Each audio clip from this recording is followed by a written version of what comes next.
ನಿಯೋಜಿತ CM DK Shivakumar ನೂತನ ಸಂಪುಟದಲ್ಲಿ ಮಳವಳ್ಳಿ ಶಾಸಕ ಪಿಎಂ ನರೇಂದ್ರ ಸ್ವಾಮಿ ಅವರಿಗೆ ಸಚಿವ ಸ್ಥಾನ ಸಿಗಲೇಬೇಕು.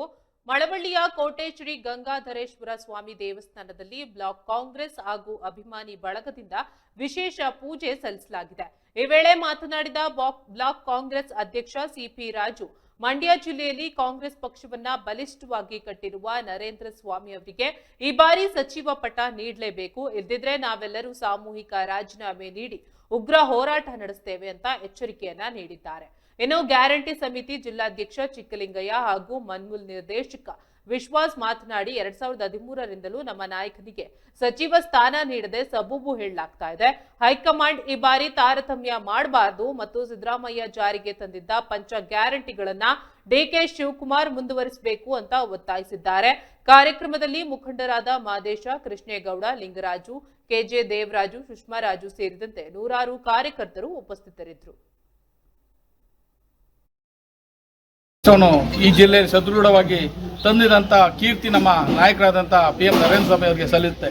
ಆದ್ರಿಂದ ನಾವೆಲ್ಲ ಕೇಳ್ಕೊಳ್ಳೋದಿಷ್ಟೇ, ಎಲ್ಲ ನಮ್ಮ ಮುಖಂಡರುಗಳು ಆಗ್ರಹಿಸ್ತಾ ಇದ್ದೀವಿ, ನೀವು ಈ ಸತಿನೂ ನಮ್ಮನ್ನು ಕಡೆಗಣಿಸದೇ ಆದರೆ ನಾವು ನಾಯಕರುಗಳು ಕಾಂಗ್ರೆಸ್ ಪಕ್ಷಕ್ಕೆ ಸದಸ್ಯತ್ವಕ್ಕೆ ರಾಜೀನಾಮೆ ಕೊಟ್ಟು ಉಗ್ರ ಹೋರಾಟವನ್ನು ಬೀದಿಗಿಳಿದು ಮಾಡಬೇಕಾಗತ್ತೆ ಅಂತ ನಾವು ಕೇಳ್ಕೊಳ್ತಾ ಇದ್ದೀವಿ. ಹಾಗೂ ಏನು ಸಿದ್ದರಾಮಯ್ಯನವರು ಇಲ್ಲಿವರೆಗೆ ನಮ್ಮ ರಾಜ್ಯದ ಮುಖ್ಯಮಂತ್ರಿಯಾಗಿ ಕೊಟ್ಟಂಥ ಕೊಡುಗೆ ಶ್ಲಾಘನೀಯ. ಅವ್ರಿಗೂ ಸಹ ಅವರ ಮನೆಯವ್ರಿಗೂ ಅವರ ಎಲ್ಲ ವರ್ಗದವ್ರಿಗೂ ಒಳ್ಳೆಯದಾಗಲಿ ಅಂತ ಆಶಿಸ್ತಾ, ಹಾಗೇನೆ ಈಗ ಏನು ನಮ್ಮ ಮುಂದಿನ ಮುಖ್ಯಮಂತ್ರಿಗಳಂತ ಡಿ ಕೆ ಶಿವಕುಮಾರ್ ಅವರು ಸಾಹೇಬರು ಈಗ ಏನು ಬುಧವಾರ ಪ್ರಮಾಣ ವಚನ ಮಾಡ್ತಾ ಇದ್ದಾರೆ, ಅವರಿಗೆ ಶುಭವಾಗಲಿ ಅಂತ ಹಾರೈಸ್ತಾ ಎಲ್ಲ ಮುಖಂಡರುಗಳು ನಾವು ಕೇಳ್ಕೊತಾ ಇದ್ದೀವಿ.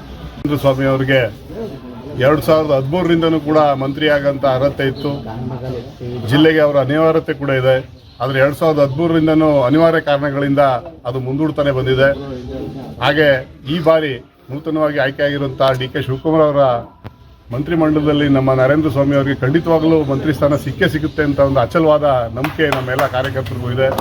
ಆ ನಂಬಿಕೆ ಈ ಗಂಗಾಧರೇಶ್ವರ ಸ್ವಾಮಿ ದೇವಸ್ಥಾನದಲ್ಲಿ ಈಡೇರುತ್ತೆ ಅಂತ ಹೇಳಿ ನಾವು ವಿಶೇಷವಾದಂಥ ಪೂಜೆಯನ್ನು ಹಮ್ಮಿಕೊಂಡಿದ್ದೀವಿ. ನಮ್ಮ ರಾಜ್ಯಕ್ಕಾಗಿರೋಂಥ ನೂತನ ಮುಖ್ಯಮಂತ್ರಿಗಳಿಗೂ ಒಳ್ಳೆಯದಾಗಲಿ, ಅವ್ರ ಮಂತ್ರಿಮಂಡಲದಲ್ಲಿ ನಮ್ಮ ನಾಯಕರಾದಂಥ ನರೇಂದ್ರ ಸ್ವಾಮಿ ಅವರಿಗೆ ಮಂತ್ರಿಗಿರಿ ಸಿಗಬೇಕು. ಇದು ಕೂಡ ನಮ್ಮ ಮಳವಳ್ಳಿಯ ಜನತೆ ಆಶಯ ಕೂಡ ಮತ್ತು ನಮ್ಮ ಹಕ್ಕು ಕೂಡ. ಯಾಕೆಂದರೆ ಮಳವಳ್ಳಿ ಕಾಂಗ್ರೆಸ್ನ ಭದ್ರಕೋಟೆ ಜಿಲ್ಲೆಯಲ್ಲಿ, ಮಳವಳ್ಳಿಯಲ್ಲಿ ಮಂಡ್ಯ ಜಿಲ್ಲೆಯಲ್ಲಿ ಏನೇ ವ್ಯತ್ಯಾಸ ಆದರೂ ಮಳವಳ್ಳಿಯಲ್ಲಿ ಯಾವುದೇ ಕಾರಣಕ್ಕೂ ಕಾಂಗ್ರೆಸ್ನ ಬಿಟ್ಕೊಡ್ದೇನೆ ಹಗಲು ಇರುಳು ಶ್ರಮಿಸ್ತಾ ಇರುವಂಥ ನಾಯಕರಾದ ನರೇಂದ್ರ ಸ್ವಾಮಿ ಅವರಿಗೆ ಮಂತ್ರಿ ಸ್ಥಾನ ಸಿಗಲೇಬೇಕು. ಅದು ಅವರ ಶ್ರಮಕ್ಕೆ ಸಿಗ್ತಾ ಇರುವಂಥ ಪ್ರತಿಫಲನ ಡಿ ಕೆ ಶಿವಕುಮಾರ್ ಮತ್ತು ಸಿದ್ದರಾಮಯ್ಯನವರು ಮತ್ತು ಮಲ್ಲಿಕಾರ್ಜುನ ಖರ್ಗೆ ಅವರು ಆಗ್ರಹಿಸ್ತಾ ಇದ್ವಿ. ನಾವು ಈ ಮುಖಾಂತರ ದೇವರು ನಮ್ಮ ರಾಜ್ಯಕ್ಕೆ ಮತ್ತು ನೂತನ ಮುಖ್ಯಮಂತ್ರಿಗಳಿಗೆ ಎಲ್ಲರಿಗೂ ಒಳ್ಳೇದು ಮಾಡಲಿ ಅಂತ ಹೇಳಿ ಮಾತು. ದೇವಸ್ಥಾನದಲ್ಲಿ ನಮ್ಮ ನಾಯಕರಾದಂಥ ನರೇಂದ್ರ ಸ್ವಾಮಿ ಅವರಿಗೆ ಒಂದು ಪೂಜೆ ಮಾಡಿಸಿ ಮುಂದಿನ ಏನು ನಮ್ಮ ರಾಜ್ಯದ KPCC ಅಧ್ಯಕ್ಷರಾದಂಥ ಡಿ ಕೆ ಶಿವಕುಮಾರ್ ಅವರ ಒಂದು ಮುಖ್ಯಮಂತ್ರಿ ಪ್ರಮಾಣ ವಚನ ಸ್ವೀಕರಿಸ್ತಾರೋ ಆ ಸಂಪುಟದಲ್ಲಿ ನಮ್ಮ ನಾಯಕರಾದಂಥ ನರೇಂದ್ರ ಸ್ವಾಮಿ ಅವರಿಗೆ ಒಳ್ಳೆ ಕ್ಯಾಬಿನೆಟ್ ದರ್ಜೆ ಸಚಿವ ಸ್ಥಾನ ಸಿಗಲಿ ಅಂತ ಮಳವಳ್ಳಿ ತಾಲೂಕಿನ ಎಲ್ಲ ಮುಖಂಡರುಗಳು, ಕಾರ್ಯಕರ್ತರು ಎಲ್ಲರೂ ಆ ಭಗವಂತನಲ್ಲಿ ಬೇಡ್ಕತ್ತಾ. ಯಾಕೆಂತಂದರೆ ನಮ್ಮ ನಾಯಕರು ಮಂಡ್ಯ ಜಿಲ್ಲೆಯಲ್ಲೇ ಹಿಂದುಳಿದ ವರ್ಗದವರಿಗೆ ಒಂದು ಅವರು ದಲಿತ ನಾಯಕರಾಗಿ ಮತ್ತು ರಾಜ್ಯದಲ್ಲೂ ಪವರ್ಫುಲ್ ದಲಿತ ನಾಯಕರಾಗಿರೋದ್ರಿಂದ ಅವ್ರಿಗೆ ಸಚಿವ ಸ್ಥಾನನೇ ಅಲ್ಲ, ಅವ್ರಿಗೆ ಏನೇನು ಇನ್ನೂ ಉತ್ತಮವಾದ ಒಂದು ಸ್ಥಾನನ ಸಿಗಲಿ ಅಂತ ಭಗವಂತನೇ ನಾವು ಬೇಡ್ಕತ್ತು ಇವತ್ತು ಪೂಜೆ ಮಾಡಿಸಿದ್ವಿ. ದಯಮಾಡಿ ಎಲ್ಲರೂ ನಮ್ಮ ಕಾರ್ಯಕರ್ತರು ಎಲ್ಲರೂ ಆಗ್ರಹಿಸಿದೆವು, ನಮ್ಮ ನರೇಂದ್ರ ಸ್ವಾಮಿ ಅವರಿಗೆ ಸಚಿವ ಸ್ಥಾನ ಸಿಗದೇ ಇದ್ರೆ ಮಾತ್ರ ಯಾವುದಕ್ಕೂ ಹೋರಾಟ ಮಾಡ್ತೀವಿ ಅಂತ ಈ ಸಂದರ್ಭದಲ್ಲಿ ಹೇಳೋಕ್ಕೆ ಇಷ್ಟಪಡ್ತೇನೆ. ಇವಾಗ ಮಂತ್ರಿ ಕೊಡ್ತೀವಿ ಅಂತ ಹೇಳ್ಬಿಟ್ಟು ಅವ್ರಿಗೆ ಮಾಲಿನ್ಯ ನಿಯಂತ್ರಣ ಮಂಡಳಿ ಕೊಟ್ಬಿಟ್ಟು ಅದನ್ನೇ ಮಂತ್ರಿ ಅಂತ ಸಾರಿಸ್ಬಿಟ್ರು.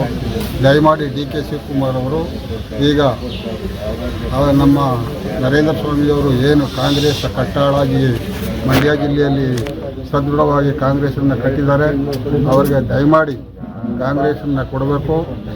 ಮತ್ತು ಏನು ಸಿದ್ದರಾಮಯ್ಯವರು ಪಂಚ ಗ್ಯಾರಂಟಿಗಳನ್ನು ಮಾಡಿದರು ಅದನ್ನು ಮಾನ್ಯ ಮುಖ್ಯಮಂತ್ರಿಗಳಾದಂಥ ಡಿ ಕೆ ಶಿವಕುಮಾರ್ ಅವರು ಕೂಡ ಅದನ್ನು ಮುಂದುವರಿಸಿಕೊಂಡು ಹೋಗಿ ಬಡವರಿಗೆ ಅನುಕೂಲ ಆಗುವಂತೆ ಮಾಡಬೇಕು ಅಂತ ಹೇಳಿ ಈ ಮೂಲಕ ತಮ್ಮಲ್ಲಿ ಕಳಕಳಿಯಾಗಿ ಪ್ರಾರ್ಥಿಸುತ್ತೇವೆ. ನಮ್ಮೆಲ್ಲರ ಆಗ್ರಹ, ಅವರಿಗೆ ಇಲ್ಲಿ ಕಾಂಗ್ರೆಸ್ ಪಕ್ಷ ಇದ್ದಾಗಲೇ ಅವರಿಗೆ ಸಚಿವ ಸ್ಥಾನ ಸಿಗಬೇಕಿತ್ತು, ಆದರೆ ಕಾರಣಾಂತರಗಳಿಂದ ಆಗ ತಪ್ಪಿತ್ತು. ಆದರೆ 2023ರಲ್ಲಿ ಸಚಿವ ಸ್ಥಾನ ಸಿಗುತ್ತೆ ಅಂತ ನಾವೆಲ್ಲರೂ ಆಸೆ ಇಟ್ಕೊಂಡಿದ್ವಿ. ಆಗಲೂ ಸಹ ಅವರಿಗೆ ನಿರಾಶೆ ಆಯಿತು. ಆದರೆ ಇವಾಗ ಏನಾದರೂ ಅವರಿಗೆ ಅನ್ಯಾಯ ಆದರೆ ನಾವೆಲ್ಲ ಉಗ್ರ ಹೋರಾಟವನ್ನು ಹಮ್ಮಿಕೊಳ್ತೀವಿ. ಯಾಕಂದರೆ ಮಂಡ್ಯ ಜಿಲ್ಲೆಯಲ್ಲಿ ನಡೆದಂಥ ಯಾವುದೇ ಚುನಾವಣೆಗಳನ್ನ ತಗೊಳ್ಳಿ, MP ಚುನಾವಣೆ ಇರ್ಬೋದು, MLC ಚುನಾವಣೆ ಇರ್ಬೋದು, ಯಾವುದೇ ಚುನಾವಣೆಯಲ್ಲೂ ಸಹ ನಮ್ಮ ಕಾಂಗ್ರೆಸ್ ಪಕ್ಷಕ್ಕೆ ಅತಿ ಹೆಚ್ಚಿನ ಮತವನ್ನು ನೀಡ್ತಾ ಇರುವಂಥದ್ದು ನಮ್ಮ ಮಳವಳ್ಳಿ ತಾಲೂಕು. ಕಾರಣ ನಮ್ಮ ನಾಯಕರಾದಂಥ ನರೇಂದ್ರ ಸ್ವಾಮಿ ಅವರ ಒಂದು ದಕ್ಷ ಆಡಳಿತ. ನರೇಂದ್ರ ಸ್ವಾಮಿ ಅವರ ಒಬ್ಬ ದಕ್ಷ ಆಡಳಿತಗಾರ ಮತ್ತೆ ಒಬ್ಬ ಕಾಂಗ್ರೆಸ್ ಪಕ್ಷದ ಸಿಪಾಯಿ ಅಂತ ಹೇಳಿದ್ರು ತಪ್ಪಾಗಲಾರದು, ಕಟ್ಟಾಳು ಅವರು. ಅಂಥವ್ರಿಗೆ ಅನ್ಯಾಯ ಆಗ್ತಿದೆ. ಮುಂದೆ ಏನಾದರೂ ಅವರಿಗೆ ಈ ಸತಿ ಸಚಿವ ಸ್ಥಾನ ಸಿಗಲಿಲ್ಲ ಅಂತ ಅಂದರೆ ಮುಂದೆ ಬರುವಂಥ ಯಾವುದೇ MP ಎಲೆಕ್ಷನ್ ಇರ್ಬೋದು, MLC ಎಲೆಕ್ಷನ್ ಇರ್ಬೋದು, ಸ್ಥಳೀಯ ಚುನಾವಣೆ ಇರ್ಬೋದು, ಅಲ್ಲಿ ಯಾವುದ್ರಲ್ಲೂ ನಾವು ಕಾಂಗ್ರೆಸ್ ಕಾರ್ಯಕರ್ತರು ಭಾಗವಹಿಸೋದಿಲ್ಲ. ಜೊತೆಗೆ ನಮ್ಮ ಕಾಂಗ್ರೆಸ್ ಪಕ್ಷದ ಯಾವ ಅಧಿಕಾರದಲ್ಲಿ ಇರುವಂಥದ್ದು ಬ್ಲಾಕ್ ಕಾಂಗ್ರೆಸ್ ಇರ್ಬೋದು, ಮಹಿಳಾ ಘಟಕ ಇರ್ಬೋದು, ಕಾಂಗ್ರೆಸ್ನ ಯಾವುದೇ ಅಧಿಕಾರದಲ್ಲಿ ಇರುವಂಥವರು ಸಹ ನಾವು ರಾಜೀನಾಮೆಯನ್ನ ನೀಡ್ತೀವಿ. ಈ ಮೂಲಕ ನಾವು ಮಾಧ್ಯಮದ ಮೂಲಕ ನಾವು ಸರ್ಕಾರನ ಮನವಿ ಮಾಡ್ತಾ ಇದ್ದೀವಿ, ನಮಗೆ ನಮ್ಮ ನಾಯಕರಿಗೆ ಸಚಿವ ಸ್ಥಾನನ ಕೊಡಿ ಅಂತ. ಓಂ ಶಿವಶಂಭೋ